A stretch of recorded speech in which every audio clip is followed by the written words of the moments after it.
দিয়ে দিলাম ঘুমের ওষুধ, বেগুন ধরলেই ঘুম আসবে। এখন শুধু চোর আসার অপেক্ষা, খেলা হবে।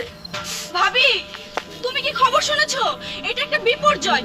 কদ্দুস দাদু বেগুন ক্ষেত পাহারা দেওয়ার জন্য হালকে ভাড়া করেছে। কি বলিস?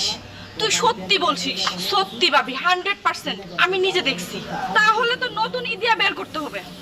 ভাবি, ওই দেখেন হালকা ঘুমাচ্ছে। আইতেই ঠিক টাইম। চলুন গিয়ে 2 বেগ বেগুন নিয়ে সত্যি পড়ি। ও কি? আই দেখি ডিজিটাল চোর। ভাবি ভাবি ভাবি ভাবছে আমি ঘুমিয়ে আছি, কিন্তু ভাবি তো জানেন আমি জাতে মাতাল। তালে ঠিক খেলা হবে সকালে।